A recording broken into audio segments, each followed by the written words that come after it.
नमस्कार प्रेक्षकांनो, मालिकांची दुनिया या चॅनलमध्ये तुमचे स्वागत आहे. प्रेमाची गोष्ट या मालिकेमध्ये आपण बघणार आहोत की आता सावनी वकिलांना सांगत असते की असे पेपर बनवा ना की ज्यामध्ये खूप मोठे अमाऊंट टाका.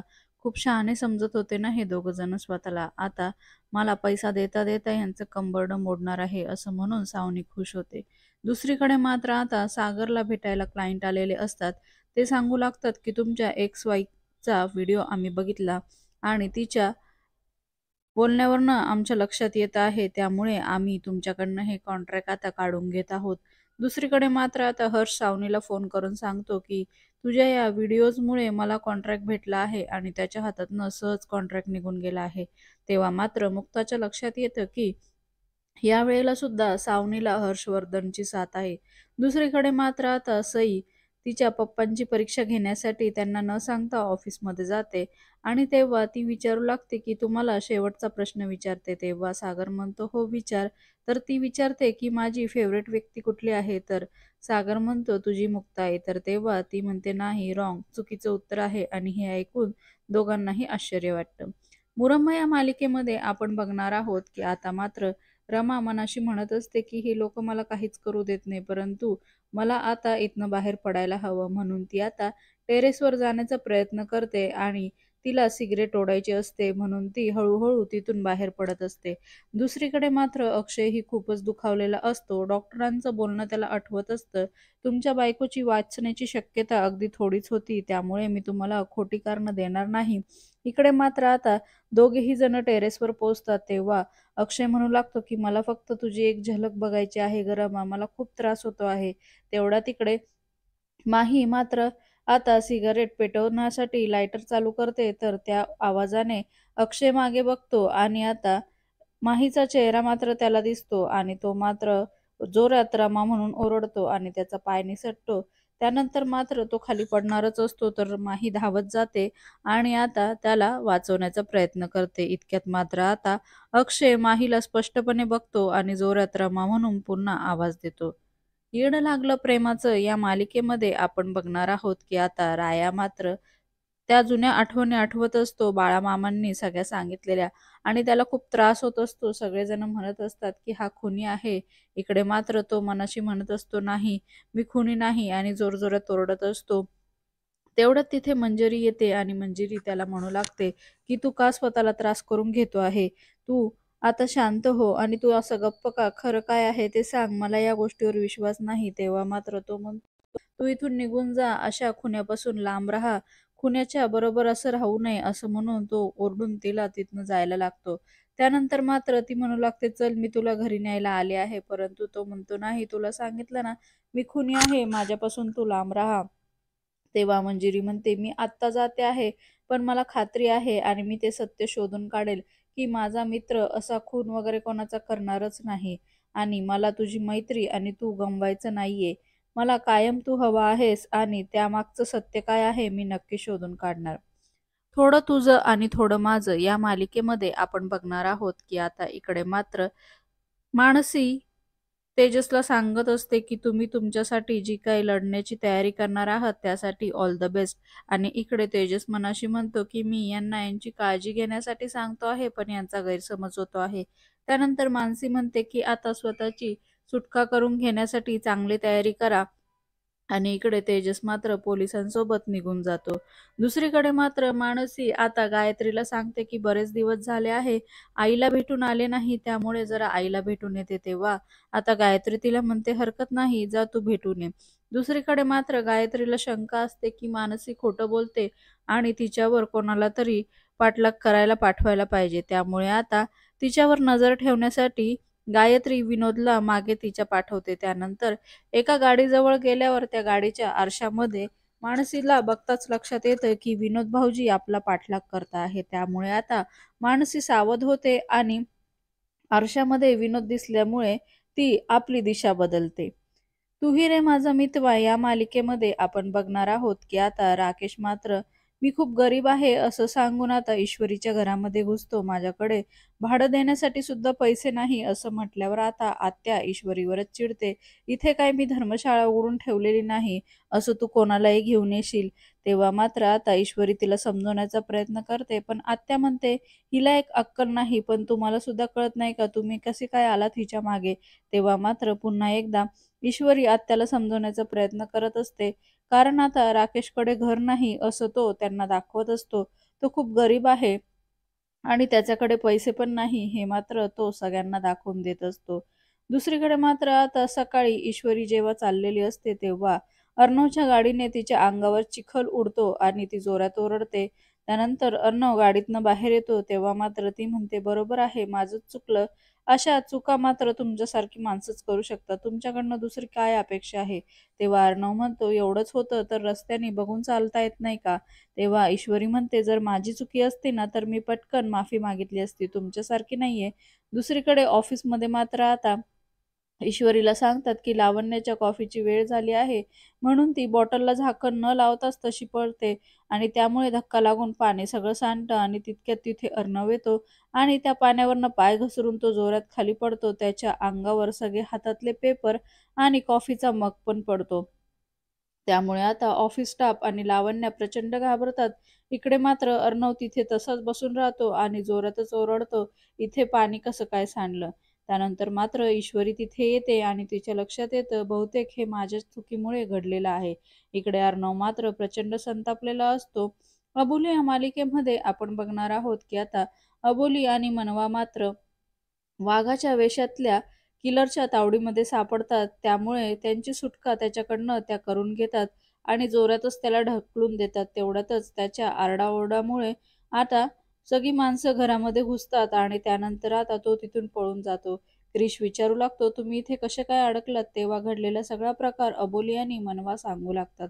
त्यानंतर मात्र आता सगळेजण तिथून बाहेर येतात आणि आता मुद्दामूनच दीपशिका अंकुशचा अपमान करू लागते आणि त्याला गोळ्या लागल्या आहे, तो आता जिवंतही नाही, असं मात्र ती चाळीतल्या लोकांसमोर बोलते आणि असं बोलताच आता अबोली दीपशिकाच्या कानाखाली मारते आणि हे बघून आता चाळीतल्या सगळ्यांना खूपच मोठा धक्का बसतो.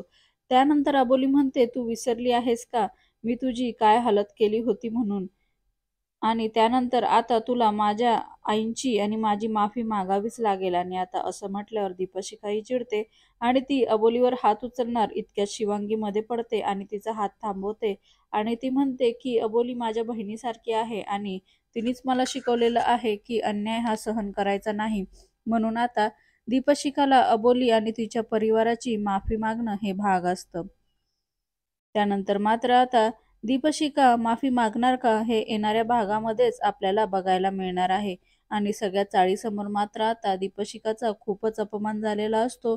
अबोलीने मात्र तिच्या पुढे अट ठेवलेली असते, जर तुला माफी मागायला जमलं नाही तर या अबोलीच्या चाळीमध्ये तू राहू शकत नाही.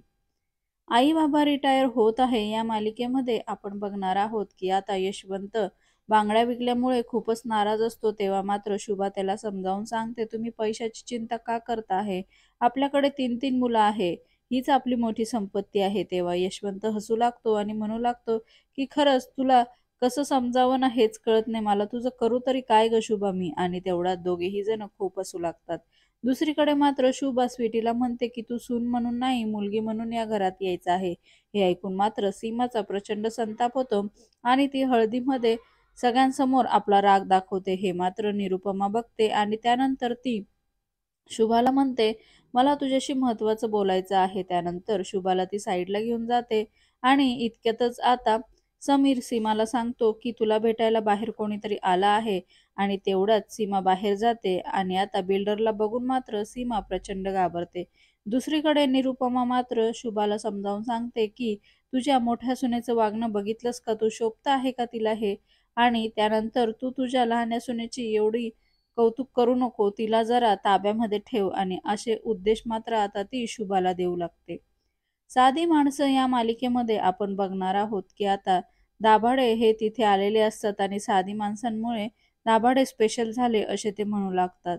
दुसरीकडे मात्र आता रवी त्याच्या ऑफिसमध्ये मीराला घेऊन येतो आणि तो सांगू लागतो, की "आम्हाला कॉन्ट्रॅक्ट द्यायचा आहे. तू डेकोरेशन छान करते ना वहिनी, तुला हे आपण मिळवून देऊ." तेव्हा ती म्हणते, "अरे, पण मी असे हॉटेलचे कधीच कॉन्ट्रॅक्ट घेतलेले नाही. मी ते काम पण केलेलं नाही."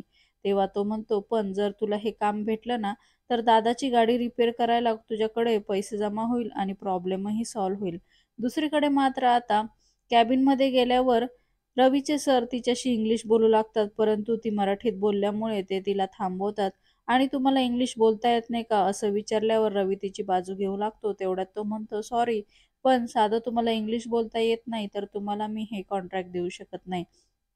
त्यामुळे आता मीरा आणि रवी दोघेही नाराज होतात. मात्र आता सरांपुढे दोघांचाही नाईलाज होतो आणि इथे मात्र मीराला काम मिळत नाही आणि तिचा अपमान होतो. ठरलं तर मग या मालिकेमध्ये आपण बघणार आहोत, की आता अर्जुनला मात्र खूप लागलेलं असतं. त्यामुळे अर्जुन घरी आलेला असतो आणि आता अर्जुनला रूममध्ये घेऊन जातात. तितक्यात आता कल्पना सांगू लागते, की लेपसोबत त्याला गरम दूध पण दे. तेव्हा प्रिया म्हणते, की "मी आणते त्याच्यासाठी गरम दूध. आता मलाच करायचं आहे हे सगळं," असं ती कल्पनाला म्हणते. दुसरीकडे मात्र सायली खूप खुश असते आणि ती कुसुमला गोल-गोल फिरवते आणि तिला म्हणू लागते, की "तुला माहिती नाही, आज माझ्या पोटामध्ये सुद्धा एवढा आनंद मावणार नाही आणि जगामध्ये तर नाहीच नाही." दुसरीकडे आता चैतन्य अर्जुनला म्हणत असतो, "त्या जखमांवर काहीतरी इलाज करायला हवा." तर तेव्हा अर्जुन म्हणतो, "ह्या जखमा कायम अशाच राहिल्या ना तरीसुद्धा मला आवडणार आहे." त्यानंतर दुसऱ्या दिवशी सकाळी चैतन्य अर्जुनला हळू डायनिंग टेबलवर आणतो. तेव्हा आता त्याचे वडील म्हणतात, की "आम्हाला तुझ्याशी महत्त्वाचं बोलायचं आहे." तो म्हणतो, "बोला." तेवढ्यात पूर्ण आजी म्हणते, की "तुझं आणि प्रियाचं लग्न आता आम्ही ठरवलेलं आहे." आणि हे ऐकून अर्जुनचा खूपच संताप होतो. घरोघरी मातीच्या चुली या मालिकेत आपण बघणार आहोत, की आता श्री आणि सौ हे कॉम्पिटिशन असतं. तेव्हा सारंग त्याच्यामध्ये भाग घ्यायला नकार देतो, परंतु ऐश्वर्या म्हणते, "आपण भाग घेतला तर आपलं ॲप मात्र कोणीही अडवू शकत नाही." इकडे आता जानकी आणि ऋषिकेशला टेन्शन असतं, की 2-2 ॲप आले तर आता मात्र कॉम्पिटिशन सुरू होईल. त्यामुळे आपल्याला काहीतरी करायलाच हवं. दुसरीकडे आता कॉम्पिटिशनमध्ये सारंग, ऐश्वर्या सोबतच अवंतिका, सौमित्र हे सुद्धा असतात आणि तेवढ्यात आता ऐश्वर्याला खूप घमेंड असते, की हे मीच जिंकणार आणि इथे जानकी आणि ऋषिकेश सुद्धा या स्पर्धेत सहभागी होत आहे, हे बघून मात्र आता तिला खूपच राग येत असतो. शुभविवाह या मालिकेमध्ये आपण बघणार आहोत, की आता मात्र भूमीने आकाशची माफी मागितलेली असते, की "मी बाळाची यापुढे काळजी घेईल." आणि आकाशही मात्र काळजी घे म्हणून तिला प्रेमाने जवळ घेतो. त्यानंतर मात्र दुसऱ्या दिवशी ती चेकअपला जाते. तेव्हा डॉक्टर तिला सांगू लागतात, की "तुमची तब्येत खूप खराब झालेली आहे आणि मी याआधी सांगितली होती, की तुमची प्रेग्नन्सी कंटिन्यू करणं तुम्ही थांबवा. कारण आता तुमची जशी दिवस भरत येतील तसं तुमच्या जीवाला धोका आहे." तेव्हा भूमी म्हणते, "नाही, आमच्या प्रेमाची निशाणी हे बाळ आहे. हे या जगामध्ये यायलाच हवं." आणि ती डॉक्टरसमोर हात जोडते. हे मात्र आकाश बघतो. लग्नानंतर होईलच प्रेम या मालिकेत आपण बघणार आहोत, की आता वसुंधरा जेव्हा लग्नाची पत्रिका फाडते, तेव्हा आता मानिनीचा संयम तुटतो आणि ती वसुंधराला प्रचंड रागावते आणि तिला जोरातच बोलते, की "रम्या आणि पार्थचं लग्न होणार नाही. ही काळ्या दगडावरची रेष आहे. हे तुम्ही समजून घ्या आणि कायम लक्षात ठेवा." दुसरीकडे रम्या मात्र आता जीवाला तिच्या कपाटातले सगळे फोटोज दाखवते आणि सांगू लागते, "तुला चालेल का रे? असं आपल्या प्रियकराच्या गळ्यामध्ये कोणी दुसऱ्याने मंगळसूत्र घातलेलं तुला सहन होईल का?" आणि हे मात्र आता बोलणं जीवाला फारच त्रासदायक वाटतं आणि त्याला खूपच त्रास होत असतो. दुसरीकडे मात्र नंदिनी तिच्या बहिणींना म्हणत असते, की "मी इथून गेल्यावर तुम्ही माझ्या या सगळ्या वस्तू जपाल ना, माझ्या आठवणी जपाल ना?" तेव्हा तिघीही बहिणी खूपच भावूक होतात. लक्ष्मीच्या पावलांनी या मालिकेमध्ये आपण बघणार आहोत, की आता सौरभचा फोन आल्यावर नैना सांगू लागते, की "माझ्या प्रेग्नन्सीचं सत्य सगळ्यांना कळालं." त्यामुळे आता सौरभला प्रचंड धक्का बसतो आणि इकडे नैना सांगते, की कलाशी याचा काही संबंध नाही, परंतु आता तिच्यावर आरोप केल्यामुळे ती आता तुझ्यापर्यंत नक्की पोहोचेल आणि कदाचित तुझं लायसनही जप्त होईल. त्या भीतीने आता सौरभ तिथनं गायब होतो. इकडे कला मात्र सौरभच्या क्लिनिकमध्ये पोहोचतो आणि सौरभ मात्र तिथे नसतो. हे बघून मात्र आता कलाला टेन्शन येतं. मालिकेच्या अशाच नवनवीन भागांसाठी आपल्या चॅनलला नक्की लाईक करा, शेअर करा, सबस्क्राईब करा.